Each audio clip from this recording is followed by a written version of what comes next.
So semalam Empire Sushi listing kat Bursa Malaysia. Harga IPO dia 70 sen sesaham, tapi apabila market buka semalam, harga terus loncat ke RM1.10. So itu kenaikan 57%, dan ini juga bermaksud jika anda letak 100,000, anda dah untung 57,000 dalam masa beberapa jam sahaja. So kalau anda beli, tahniah, congrats, seriously, alright? Tapi saya nak berkongsi sesuatu kenapa saya personally pilih untuk tunggu dan perhatikan terlebih dahulu. Alright? So itu bukan kata orang lain dah silap. Okay, ini sekadar cara pemikiran saya sebagai seorang pelabur yang a little bit konservatif dan untuk mid to long term.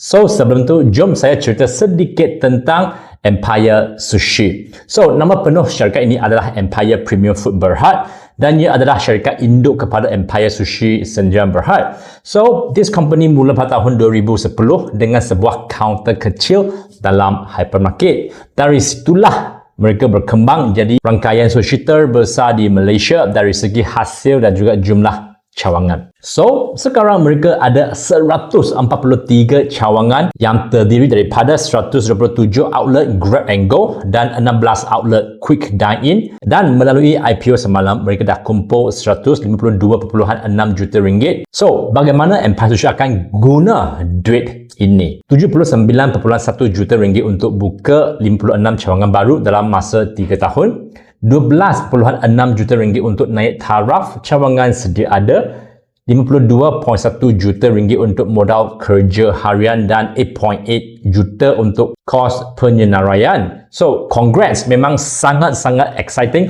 to see local brands grow big macam ni. Alright, so itu sesuatu yang kita patut bangga.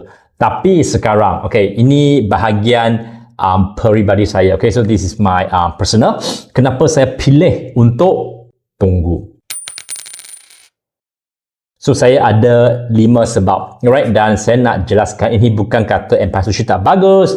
Ini semata-mata tentang cara saya melabur, alright. So the first one,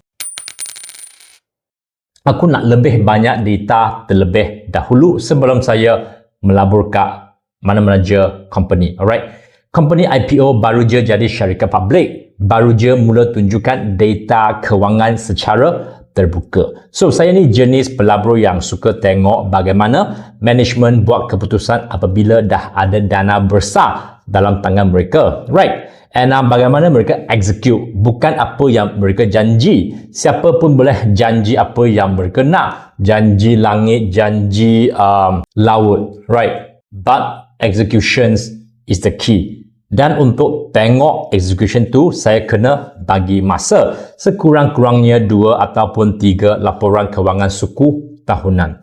And the next sebab yang kedua, saya faham kenapa harga IPO selalunya naik tinggi hari pertama. Saya tanya AI pasal benda ni kan, dan AI terangkan fenomena yang dipanggil IPO pop. Alright, so apabila banyak pelabur rush beli pada masa yang sama, demand yang tinggi tu yang menolak harga naik. Bukan semestinya sebab fundamental syarikat tersebut berubah dalam sehari. Ia bermaksud harga RM1.10 tu mungkin ada sebahagian yang driven oleh excitement pasaran, bukan semua driven oleh nilai sebenar perniagaan. So, selepas excitement tu dah reda, dah tak ada dah, okay, harga akan mula bergerak ikut data yang sebenar. Dan masa itulah aku lebih selesa untuk buat decisions. Strategi saya adalah jangka panjang. So, saya melabur untuk 3, 5 or even 10 years. Bukan untuk jual minggu depan. So, Empire Sushi nak buka 56 cawangan baru. Itu cabaran yang sangat besar dari segi operasi, quality control, pengurusan pekerja, maintain standard merentasi ratusan lokasi. Right, so saya nak tengok bagaimana mereka handle itu dalam 1 ataupun 2 tahun pertama terlebih dahulu. Bukan sebab saya ragu-ragu, tapi sebab saya nak buat keputusan berdasarkan data dan juga result. So, saya bukan main Rolex kat genting. Letak duit sembahyang kuat, harap nombor kena. So, I have to be very cautious, right? Saya nak jaga kesihatan emosi pelaburan saya. Right, jujur cakap, secara jujur, Apabila kita beli pada harga yang tinggi, masa excitement dan harga turun sikit selepas tu, emosi mula main peranan. Right? Mula rasa gelisah. Mula fikir nak jual. So, sepanjang 18 bulan ni saya dah belajar dari pengalaman saya.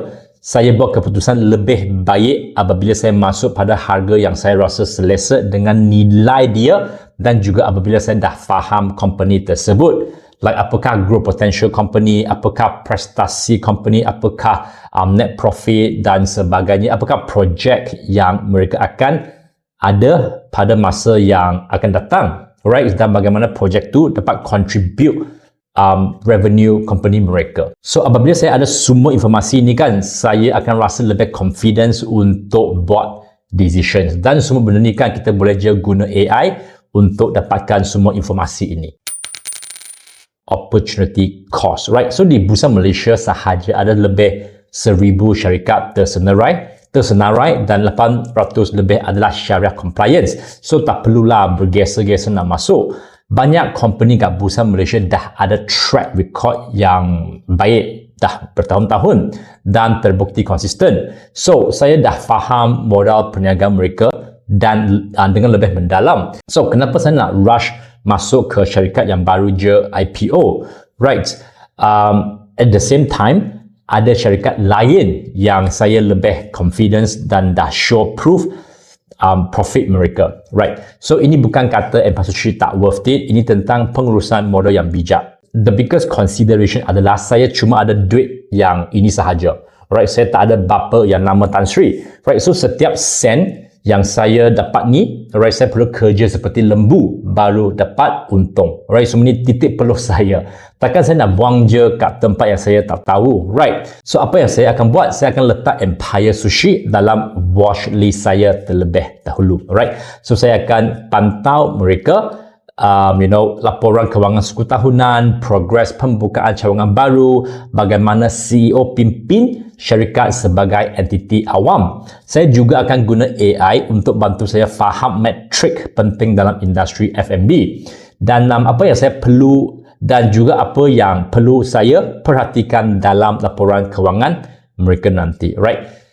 Kalau data tunjukkan mereka execute dengan baik dan harga pada tahap yang menarik, mungkin saya juga akan masuk pada masa itu ataupun mungkin tidak, I do not know. Okay, bergantung kepada apa yang data bagi saya, right? So saya nak jelas satu benda sebelum saya habis. Saya mungkin terlepas peluang. Kalau Empire Sushi terus perform dengan baik dan harga terus naik, itu bermakna orang yang beli semalam ni dah buat keputusan yang lebih baik daripada saya. Dan saya akan akui itu dengan hati yang terbuka. Alright? Sebab melabur ni kan bukan tentang satu cara yang betul untuk semua orang. Ada orang yang sesuai dan suka ataupun pandai dengan strategi masuk awal dalam IPO. Ada orang yang lebih sesuai dengan strategi tunggu dan tengok seperti saya. Yang penting kita faham kenapa kita buat keputusan tersebut. Bukan sebab FOMO, bukan sebab semua orang buat, you pun ikut je, right?